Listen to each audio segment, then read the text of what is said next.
So we are going to be doing a 5-day reset, which is amazing. And if you've been following along on any of the guest speakers, so every Thursday I have a guest speaker that comes in, and 100% of the people that have done either one of the challenges or the resets have said, yeah, that was the turning point. Yes, this is what I learned from that. This was made the difference because now I understand what to do for my body. Now I understand how to plan and prepare success for myself. Now I actually am getting results. Now I know that I can do this and I can do this forever.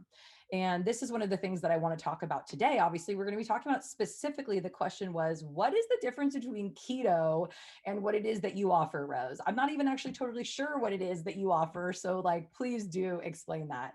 And so here I am, and we are going to explain that right now. So I'm just going to go ahead and share screen because of course I have a little presentation because I love pictures. Pictures and words really go well together.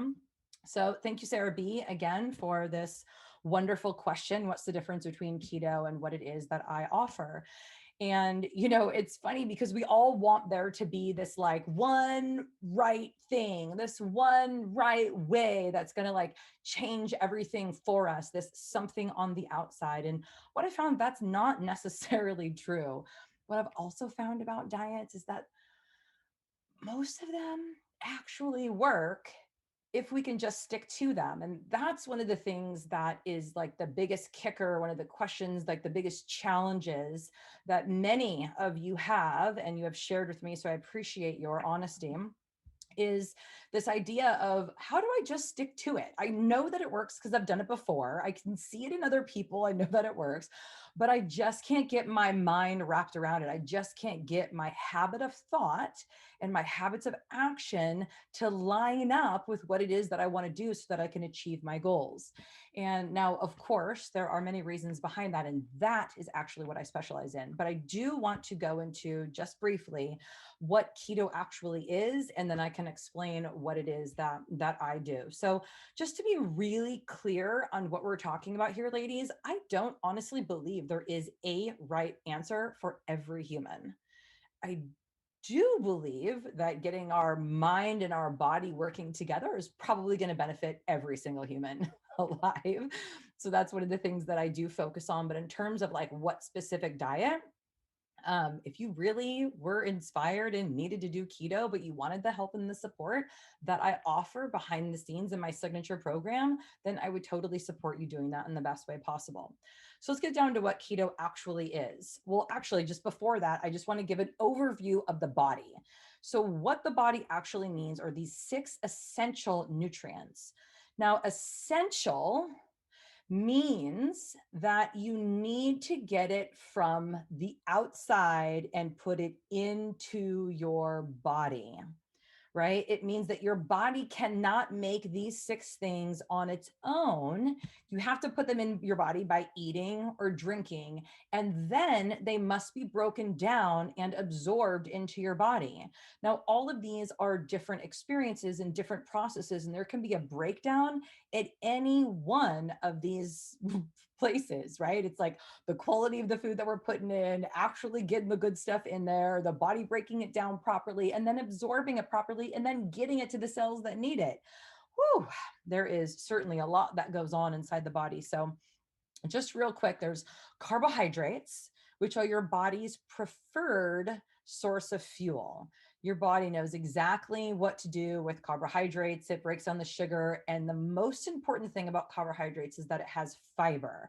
I'm going to do a whole power lesson all about fiber and the importance of fiber, not only for your gut, but for your liver, for your health, for your brain, for your immune system, all of that. So carbohydrates are very important for that reason. Next, we have fats. Fats are energy and building blocks. Remember, we had that power lesson on hormones? That's right. There are several hormones in your body that you need, including estrogen. I know we get crazy about estrogen dominance, but you need to have some estrogen to have things flowing properly. There are many hormones that are made from lipids, made from fats. Also, the membranes of your cells, those are also lipids. There's also fat soluble vitamins that your body cannot absorb unless you have the proper amount of good, healthy fats to absorb them properly. Vitamins like A, D, E, K, CoQ10. Okay, and then of course we have proteins as an essential nutrient. Proteins are also building blocks. They also help with bones and hormones, of course, blood, skin, organs. I mean, literally the building blocks for your entire body, as 50 million cells a second are being regenerated and rejuvenated in your body every single second. So the importance of the healthy fats and the good proteins for the rejuvenation of all your cells is right there on the top. And again, these are 6 essential nutrients. You need all of them. Of course, we have vitamins. Vitamins build and repair, among other things, including making sure that our immune system is functioning properly. And then we have minerals. Minerals are regulators. They regulate almost all the body processes, even your heartbeat, right? So when people talk about their electrolytes being low or their heart not pumping properly, having high blood pressure, well, salt is a mineral. So if you don't have enough, your heart doesn't beat the way that it's supposed to, and it's real slow and you feel sluggish. Then if you have too much, it can beat too fast. You can have like the hypertension. So again, all things in moderation. When we're eating fresh, alive, and vibrant foods, that have those natural minerals in them, everything balances out perfectly. And then, of course, the forgotten nutrient, water. Wonderful, wonderful water. It's like 70+% of your body. It cushions your joints and it creates homeostasis, which is what we want. We want balance. That's what homeostasis is, right? Not too hot, not too cold, not too jittery, not too sluggish, right? Like that beautiful balance right in the middle. And it's important that we get all of these 6 essential nutrients. Okay, so what exactly is keto and the keto diet and kind of the ideas behind it? So, ketosis is a metabolic process that occurs when the body begins to burn fat for energy because it doesn't have enough carbohydrates to burn. Now, remember, we were talking about carbohydrates being the body's preferred source of fuel. That's its like its easiest way to get energy and knows exactly what to do with it. So when you don't have enough carbohydrates, the body's like, well, okay, we're still going to figure out a way to survive. So during this process, when the carbohydrates are very low, the liver produces chemicals called ketones. The ketogenic or keto diet aims to induce ketosis in order to burn more fat. So now your body is in a state of burning the fat for energy. And so it makes it kind of by theory and of course by practice, it makes it easier then for the body to be in that kind of like high fat burning mode.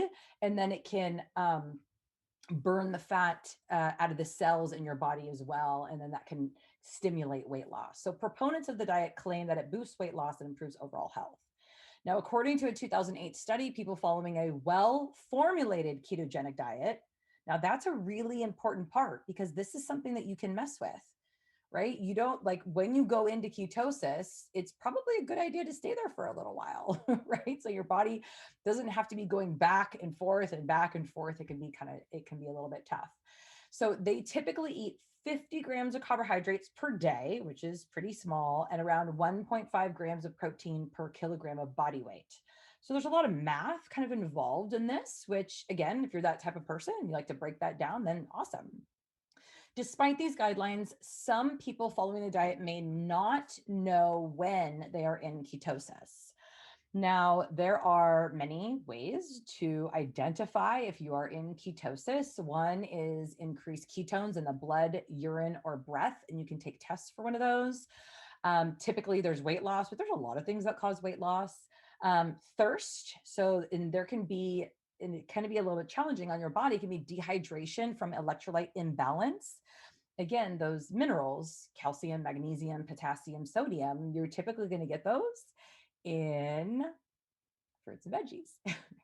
You can have muscle cramps and spasms, headaches, fatigue, weakness, stomach aches, changes in sleep, bad breath. That is like the number one indicator that someone is doing the ketosis and or is in ketosis, is that really kind of soury, sweet kind of breath smell. And a lot of people say better focus and concentration. Okay, so of course there are, as always, some like benefits. And you know what? A lot of those side effects happen when anyone makes a drastic change in their diet. Really, you're getting rid of like the processed foods, the sugars and the flours and all of that kind of stuff. Anytime you do that, you're going to see a benefit in your health, your energy, vitality, and your weight. Sometimes it dips for a minute, but then you feel better after a little while. All diets, except for that one crazy one where they have all that packaged food that gets sent to your house. I don't even know. I'm not going to call them out, but whatever that one is, that's all packaged is awful. Awful. Never do that. But anytime that you are increasing what it is that you're doing with like real food in any combination or amount or percentage or calories or whatever, it's going to be beneficial for you. Anytime you can get out any of that processed man made crap, it's going to be beneficial for you.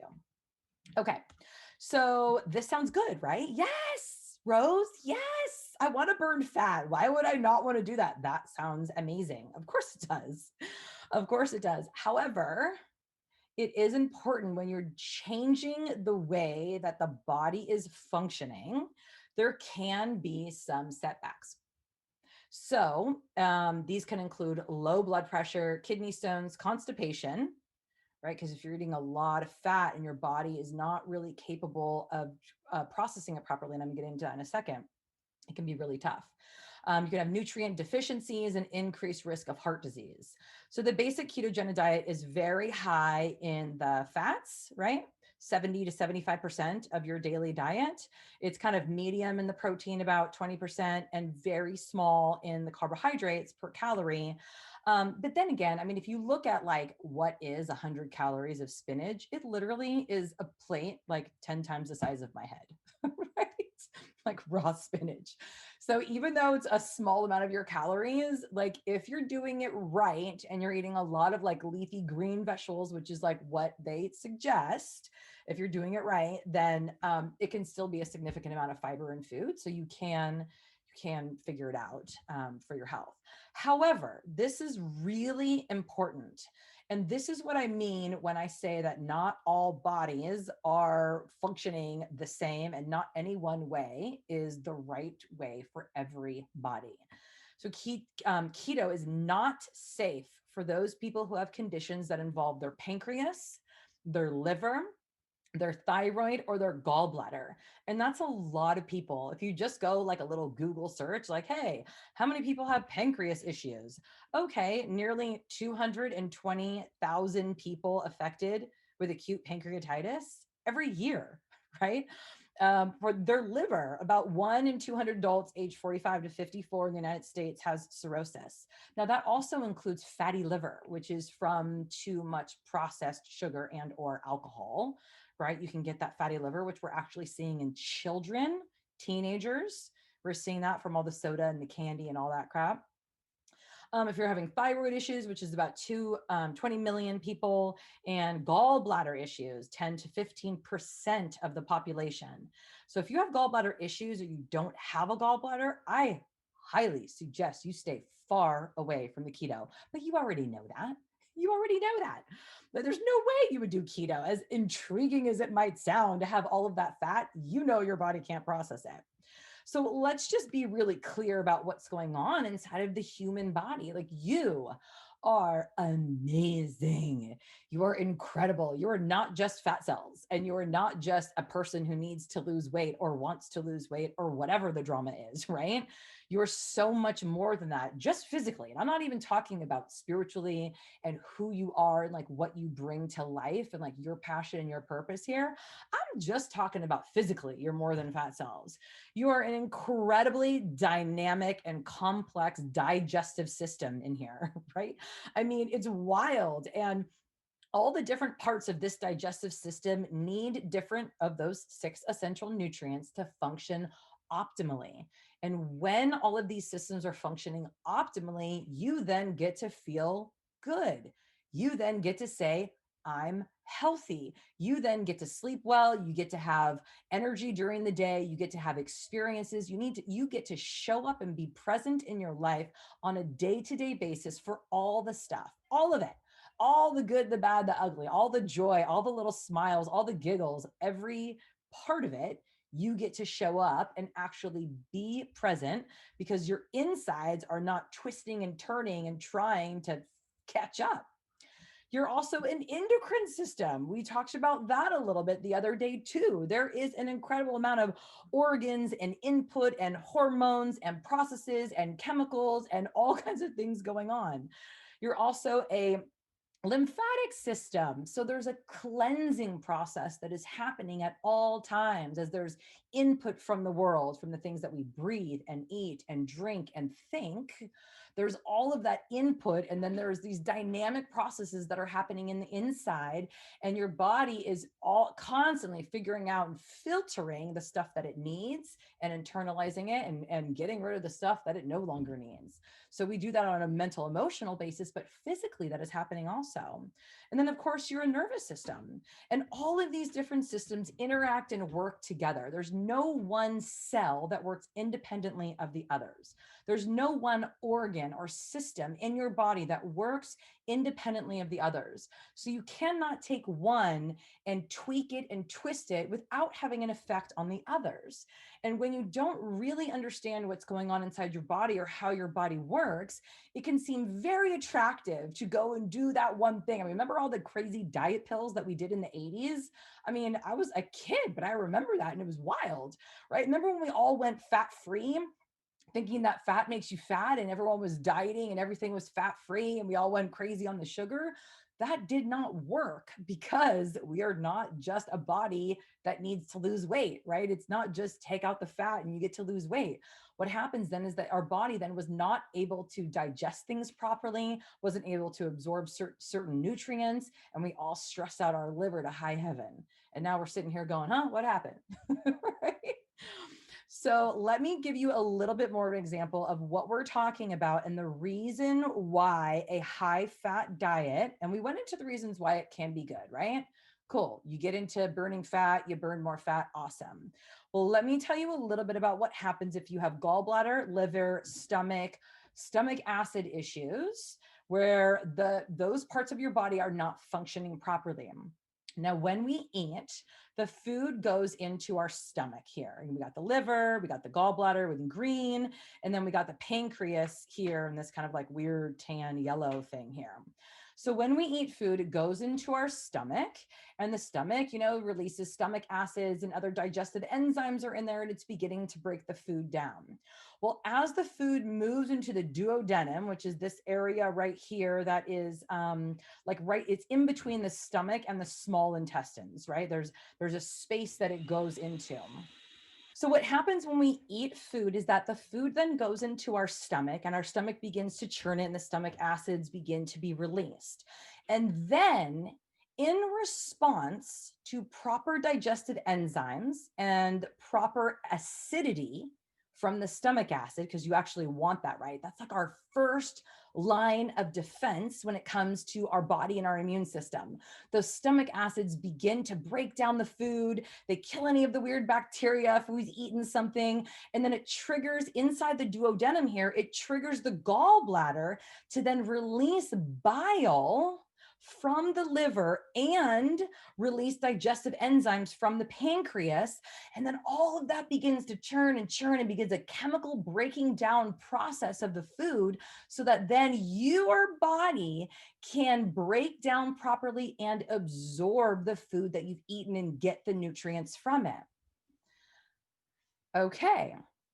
So what happens if you either don't have a gallbladder or the gallbladder has been blocked in some way, or you don't have enough proper stomach acid because of like incredible antibiotic use, or overeating and binging can really kind of like challenge the stomach area, or other medications that you were on that challenge the stomach acid? What happens is that bile then doesn't get released, or if you have no gallbladder, then there's no bile to be released. And then the food is not broken down properly. And what also can happen is that it can get backed up then into the pancreas.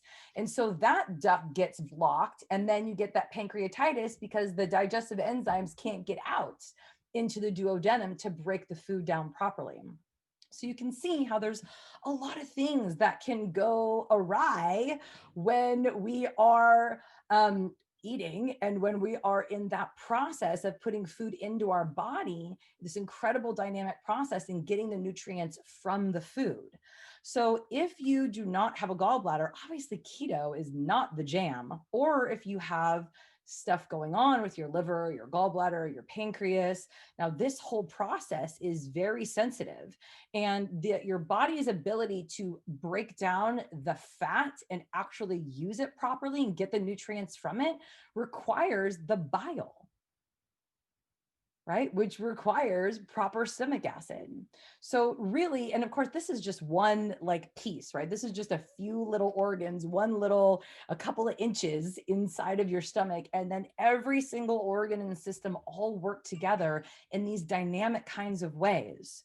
So what happens for people if they have issues here and they do a diet like keto is that they can really trigger some uncomfortable and not fabulous experiences with their liver, their gallbladder, their pancreas, and their stomach.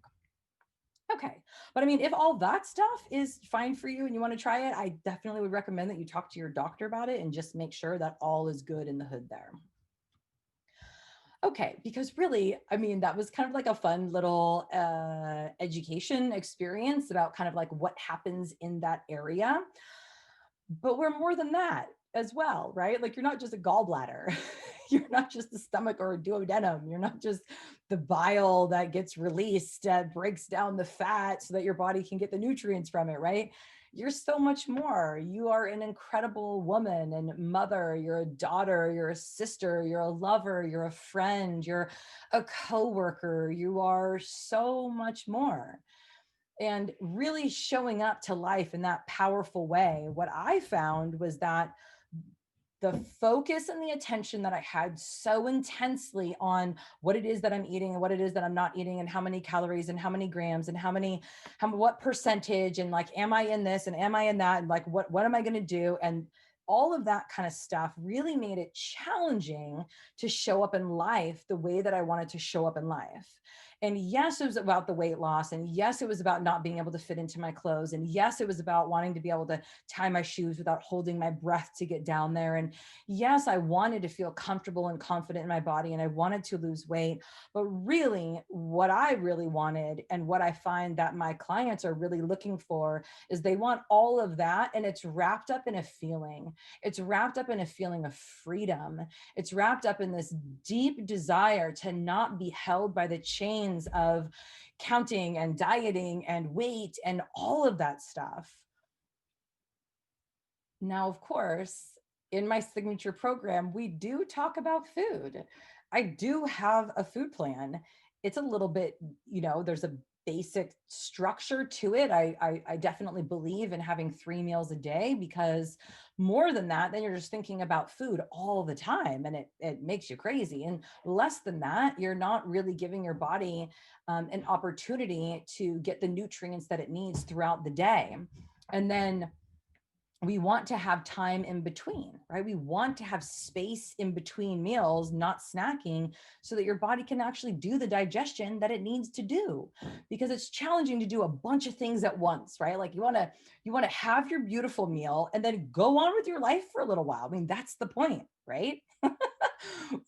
we're eating to live, not living to eat anymore. And when we get that peace and we get that freedom and we have that structure and we have that support and food is in its proper place and it's enjoyable, gosh darn it, we insist on enjoying our food at breakfast, at lunch, and at dinner. And then we get to go on with our lives for the rest of the day. And when we learn to plan and prepare success specifically around what it is that we want, then it makes it easy and breezy. We begin to then live free. But really, it's that mental, emotional piece where we get to put food in its proper place and then go on with the rest of our life. That's probably the best, probably way that I can express what it is that I offer, is that mental emotional piece, that freedom from having to think about it so much. right? And that's really where the freedom has come for me. So yeah, typically it's people are not in the place of, having a healthy weight and just wanting to like tone up. That's not really what I do. I'm not a physical therapist. I don't have a lot of attention and energy put towards, you know, um, kind of sculpting the body in a particular way. That's not the kind of weight loss that I'm looking for. Really, it's releasing the weight from the mind. It's that freedom of the weight of the world off of your shoulders.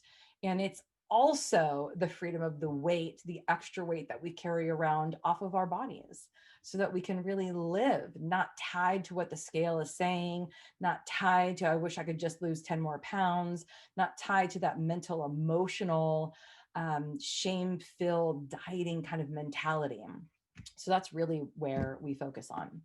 Okay, so thank you so much. As always, you are just so wonderful and so beautiful and so inspiring to me. So thank you for being here. I'll talk to you soon.